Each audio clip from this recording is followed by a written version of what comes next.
ஏவாள் செய்த 5 தவறுகள், மிஸ்டேக்ஸ் என்ன என்று நாம் பார்க்கலாம். நான் நிற்பதும் நிர்மூலமாகாமல் இருப்பதும் இயேசு கிறிஸ்துவின் சுத்த கிருபை, அவருக்கே துதி கன மகிமை என்னாலும் உண்டாவதாக. தேவனால் உண்டாக்கப்பட்ட முதல் பெண் ஏவாள். தேவன் தன்னுடைய விருப்பத்தை, வாஞ்சையை நிறைவேற்றவே அவர்களை உண்டாக்கினார். ஆனால் அவள் என்ன செய்தாள் என்றால், தவறான வழியை காண்பிக்கின்ற சாத்தானின் விருப்பத்தை நிறைவேற்றினவளாய் காணப்பட்டாள். அவள் செய்த 5 தவறான காரியங்களை பார்ப்போம். காரணம், அந்த தவறுகளை நாம் செய்யாமல் நம்மை காத்து கொள்வதற்காக. முதலாவது, சாத்தானுடன் காம்ப்ரமைஸ் ஆனாள். இரண்டாவது, வார்த்தைகளை மாற்றி பேசினாள். மூன்றாவது, ஆசையை பெற்றிருந்தாள். நான்காவது, தேவ வார்த்தைக்கு கீழ்ப்படியவில்லை. ஐந்தாவது, கணவனை பாவம் செய்ய வைக்கின்றாள். நேரம் உங்களுக்கு கிடைத்தால் அதன் விளக்கத்தை தொடர்ந்து கேளுங்கள். ஆவியானவர் துணையுடன் அடுத்த நிலைக்கு முன்னேறி செல்லுவோம். நான் உங்கள் சதீஷ்குமார், குவைத் தேசத்திலிருந்து. ஏவாள் என்ற உடனே பாவம், சாபம், கீழ்ப்படியாமை, மரணம், முள் என்ற வார்த்தைகள் நம் நினைவில் வருவதை காணலாம். இவை அனைத்தும் இருளின் காரியங்கள், நெகட்டிவ் என்று சொல்லலாம். இந்த வார்த்தைகள் அனைத்தும் சாத்தானுக்குரியதாக உள்ளன. இருள் என்றாலே சாத்தான் என்று பொருளாகும். ஏவாள் செய்த 5 மிஸ்டேக்ஸ், தவறுகள் என்னவென்று ஒவ்வொன்றாக நாம் பார்க்கலாம். முதலாவதாக, சாத்தானுடன் சமரசம், அதாவது காம்ப்ரமைஸ் ஆனால். அதன் பொருள் என்னவென்றால், தன்னை உண்டாக்கினவர் தனக்கு தேவையான உணவு, இருப்பிடம் என கொடுத்தவருக்கு விரோதமாக சாத்தான் பேசுகின்றான், பொய்களை சொல்லுகின்றான். அந்த வேளையிலே அவனை கடிந்து கொள்ளாமல், அவனை துரத்தாமல் சாத்தானுடன் ஏவாள் தொடர்ந்து பேசுவதை நாம் பார்க்கலாம். இது தவறான செயலாகும்.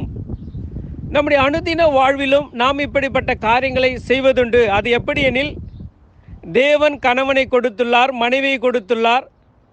அவர்களை நமக்கு கொடுத்தது தேவன் என்று நாம் விசுவாசிக்கின்றோம். அப்படியானால் நம் வீட்டை சுற்றி உள்ளவர்கள், வேலையிடங்களில் உறவினர்கள் அநேக நம்முடைய மனைவியை பற்றியோ, கணவனை பற்றியோ, பிள்ளைகளை பற்றியோ தவறாக, குறைவாக சொல்லும் பொழுது அதனை காது கொடுத்து கேட்காமல் அவர்களை விட்டு மற்றும் அந்த இடத்தை விட்டு வெளியே செல்லும் பொழுது தேவனுடைய உறவை நாம் காத்து கொள்ளுகிறவர்களாக இருப்போம்.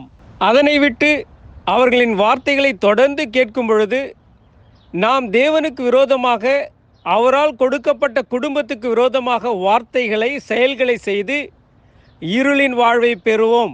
எனவே நம்மை உண்டாக்கினவரை பற்றியும் அவரால் கொடுக்கப்பட்ட குடும்பத்தை பற்றியும் யார் குறை கூறும் பொழுதும் அவர்களின் பேச்சை கேட்காமல் அந்த இடத்தை விட்டு வெளியே செல்ல வேண்டும்.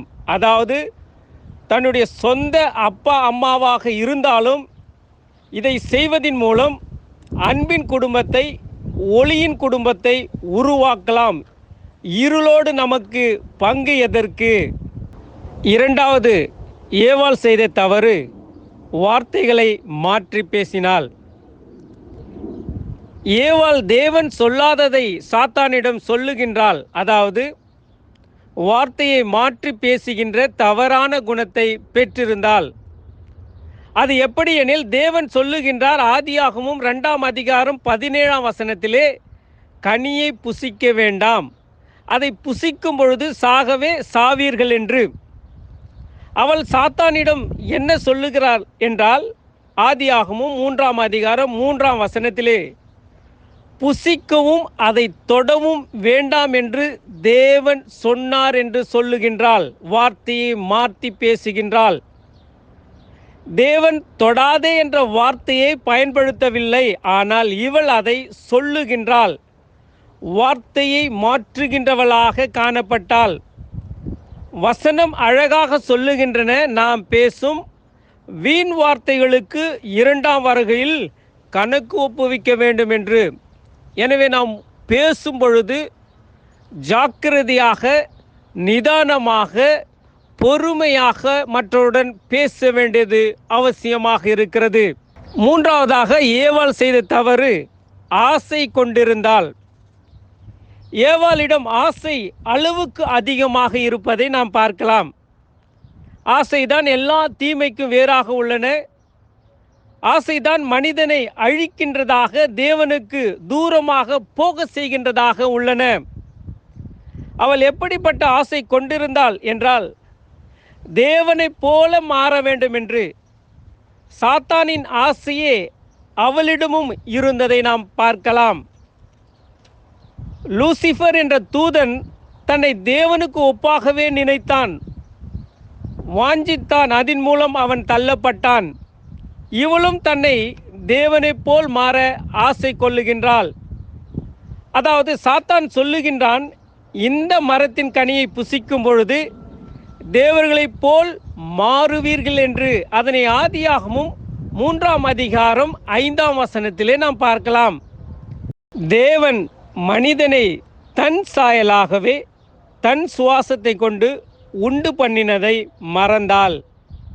தான் அவரை போலவே உள்ளோம், தான் அவரால் உண்டாக்கப்பட்டேன் என்பதை ஆசை அவளை மறக்க செய்தது. ஆசை பாவத்தை செய்ய வைக்கும்.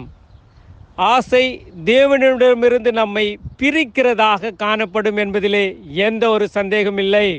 ஏவாள் செய்த 4வது தவறு, தேவனுடைய வார்த்தைக்கு கீழ்ப்படியவில்லை. தேவன் தான் அவளுக்கு தகப்பன், தாய், இறைவன் என்று எல்லாமே.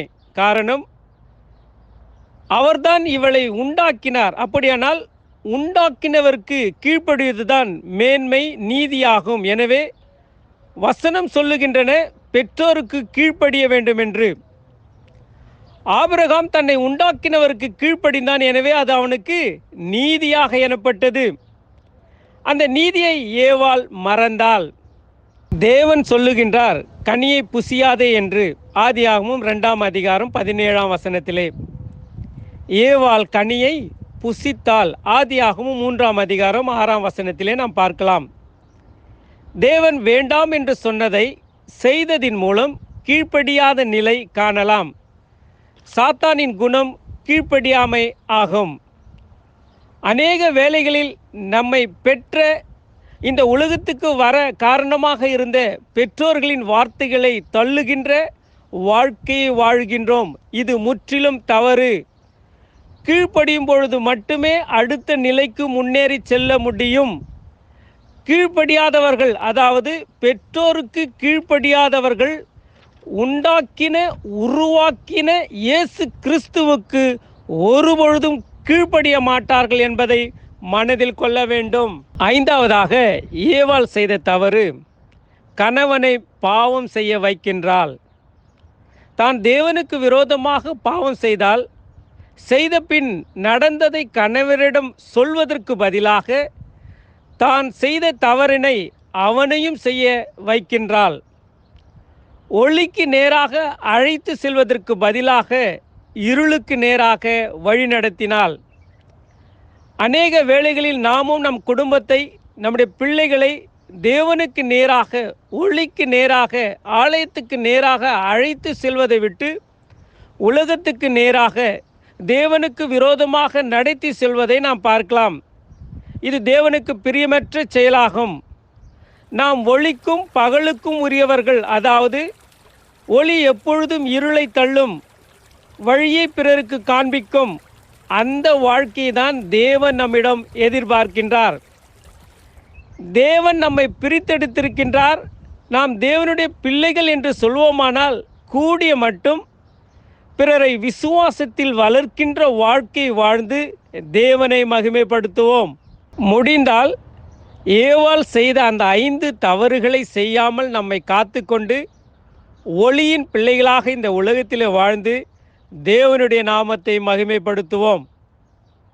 தேவனுடைய வார்த்தையை சிந்திப்போம், தேவனுடைய வார்த்தையை பேசுவோம், தேவனுடைய வார்த்தையின்படி நம்முடைய செயல்களை செய்து அதன் மூலம் தேவன் விரும்பும் வாழ்க்கை வாழ்ந்து பரலோகத்தை சுதந்திரிப்போம். கடைசியாக ஒரு காரியத்தை உங்களிடம் வேண்டிக் கொள்ளுகிறேன். ஆவியானவர் உங்களோடு பேசினால் இந்த வீடியோக்கு ஒரு லைக் மட்டும் போடுங்கள். இது நிமித்தம் நன்மை செய்கிறவர்களாக, நன்றி அறிதல் உள்ளவர்களாக நாம் இருப்போம். தேவனுடைய நாமத்தை மகிமைப்படுத்துவோம். ஆமேன், ஆமேன்.